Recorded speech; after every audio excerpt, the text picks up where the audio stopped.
night. Obviously, a great win. Kind of a weird game, to be honest with you. I thought we did a great job early. I mean, their starter's good, and we were able to get him out early. They go to Becker and take some really good swings off him in the first. Then he kind of settled in with that breaking ball and was landing it, moving it around. We kind of weren't on time with it. But we finally adjusted and made that adjustment in the eighth, and guys just had tremendous at-bats all around. I mean, that eighth inning was what this offense is capable of doing. It was just one after another. It was the short game, it was the homer, it was the hit by pitch, it was everything in there, and that's what this offense is all about. Obviously on the pitching side, I thought Ben Hess was awesome. Like, I thought he was a different dude tonight. I thought he was attacking, I thought he was confident. And then there towards the end of the start, just got himself in a little bit of trouble. I thought the one negative was, and I think on the pitching staff as a whole, is just too many freebies. I think we walked or hit, 12 guys tonight. And it's not a recipe for success, especially against a lineup that has some dangerous hitters there. But what I'll give them credit for is if you're going to walk 12, you better punch out 14. And that's what they did tonight. So not what we want, too many leadoff walks, too many free guys on base. But those guys competed for us. They didn't have great stuff as a unit, but man, they competed their tails off. And when they needed to make a pitch, they made a pitch. And we're able to keep it even. And then we heard Dixie land a light in the eighth, and we're able to get rolling there and get it rolling. So that was a fun win. Good win for the boys tonight. Yeah, Kade, you kind of started off that eighth inning rally with the 2 RBI double. Can you just kind of walk us through that at bat? Evan Slight did. He didn't get out of the way of a pitch, and he started the inning. And man, I got a pitch I could drive, and I stayed on it for as long as I could, and ended up getting some RBIs out of it. Yeah, Ian, you had a couple of good hits tonight. Kind of what were you like looking for at the plate, and what was kind of working for you? Just looking for using my plan. As always, talking to the other hitters. And kind of understanding what those pitchers are going to try to do to us. And we found out pretty quick, the starter had a pretty good changeup, and we really struggled with it at first, and it took us a little while to get going. But once we started getting going and hunting elevation, as we work on all the time with guys that are going to try to live down in the zone and have some good stuff, some good sink, and some good run on pitches, we just executed. So really just looking for something out over the middle. And then that last kid had a really good curveball, and the fastball was good enough to keep you off the curveball. So I was just looking for something to drive with 2 outs, and there was no job to be done other than put the ball in the gap or hit it over the fence. So I was kind of just trying to keep my swing together, not run out of barrel, and just get the job done. 13 runs, but only 2 homers with you and Evan each having one. What does that say about the versatility of this offense? You can still cross that many. You don't need to rely on the long ball exclusively. It's unbelievable. To score 13 runs and not hit the long ball is kind of astounding, especially what I'm kind of used to coming from Maryland, and even in the beginning of the year when we really were slugging the ball really, really good. We haven't been slugging it as well. Besides TJ and Gage Miller, those guys slug the baseball every day. But it's kind of nice to just continue to stick to our plans and show what the pack offense is all about, which is literally what Kade said. Evan Slight doesn't move his feet, and that's what we do. That's what we do, and then it just starts coming from there. Coach, your team has had big innings all year. You talk about stringing together at-bats all the time. How much have you seen them grow in that area up to this point?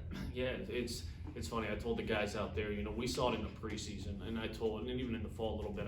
Us as coaches talked about it a lot. It's there's situations where you'll have a guy in and you see our arms. When you're facing Mosul when he's good, and Hess when he's good, and Quick when he's good, those guys are going to get you at times. But the one thing that this group does is when they get rolling, it's a dang steamroller at that point. And I told them it's like a race to the bat rack, and it's the hits come in bunches a lot, and they feed off each other. And I think that's what really good teams do is they don't let up. They just keep coming. You look at it, and we take that, after Kade slugs that ball in the gap, you go up by 3. It's easy, and a lot of teams are like, okay, we're good. We've got AD in the bullpen. That's 3.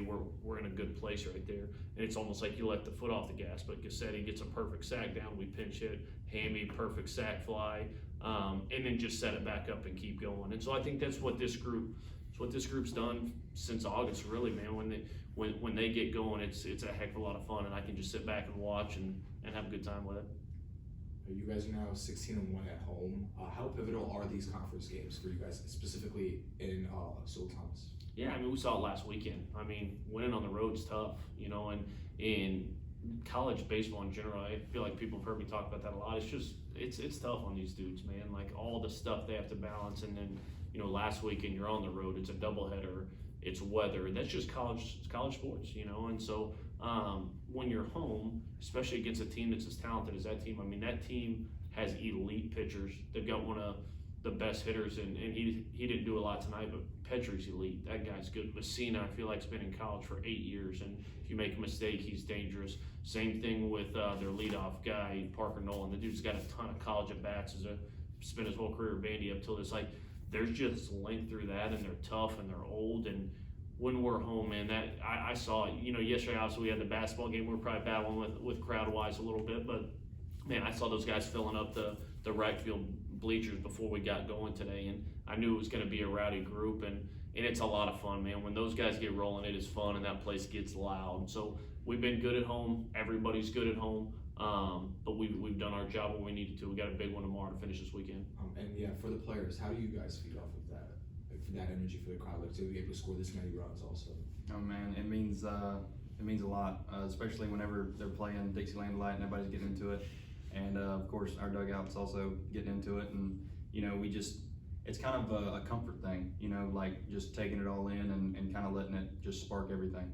So yeah, I appreciate the crowd with everything I got. Coach Vaughn, you said a little earlier about right field and how they got really rowdy tonight. How, when y'all are on a roll, how do they feed into the game and add to the momentum that you'll create? It's just awesome. I mean, the energy, and that's one thing it's just so neat about playing baseball in this league is it literally feels like a regional every single weekend. Whether you're at home or on the road, it's a heck of a lot more fun when they're behind you. I can tell you that. You know, him and I played together for the last few years. Cade's spent his time in junior college the last few years, and it's new to us, you know, and it's just something that you just can't take for granted. It's a lot for those guys to show. There's a million things college students can be doing on a Saturday evening, and instead they choose to come out and support this group, and that's not unnoticed to our boys. It's not unnoticed to our coaching staff, and it's fun, man. When it gets rolling, it's fun. Like that ball goes off, you see off his bat there late, you see the whole group pop up, you know it's running out of there, and it gets electric. Watching our boys run through and high five them at the end of the games, like, shoot, I hope I'm here for a really, really long time, and I don't think that's ever going to get old. And you're out there in the outfield with Evan. What do you make of the way he has embraced them? It's the first place he points after he sends one out there. He's talked about it in here. He's tagging them on social media and stuff. What do you think of all that? I think it's awesome. I mean, Evan's the most like humble, compassionate, just bone to bone leader I've ever met. Like, ever been able to have as a mentor to me.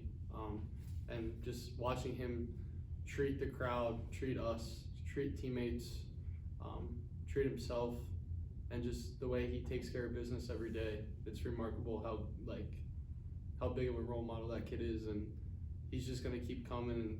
And I'm taken back by the way he handles business every day and the way he treats people. Coach Mason Swinney and William Hamiter both came into the game.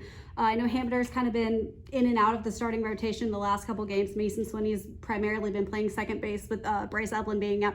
What have you seen about their growth and kind of the big plays they've been making no matter where they come in so far this season? Yeah, I think every good team, everybody wants to be the starting shortstop. Everybody wants to hit in the 3-hole. The best teams, the guys that kind of go in and out of the lineup and kind of are quote-unquote role players, they take pride in what they do. It's not a coach is pinch hitting for me. Yeah, I'm sure Mace wanted that last at bat.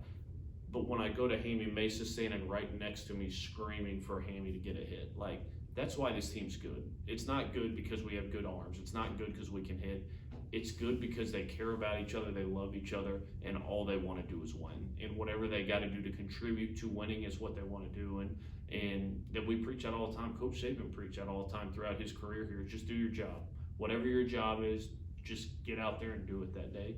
And then we'll flip the card. And when we make decisions, it's great. Like, there's times I'm gonna make the wrong one. I'm just gonna put that on the radar. I'm gonna bring the wrong pitcher in. I'm gonna pinch hit a guy and he's gonna punch out terribly. It's gonna happen.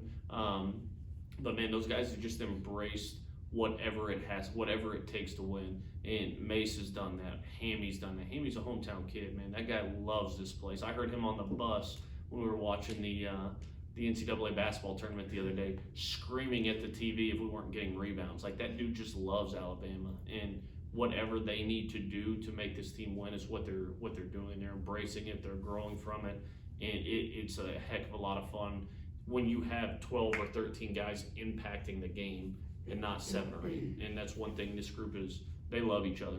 They love each other, and I think that's what makes it fun to coach every day. Kade, when you're out there hitting as a two-way guy, how much are you trying to, if at all, put yourself in the mindset of a pitcher, given that you do it yourself?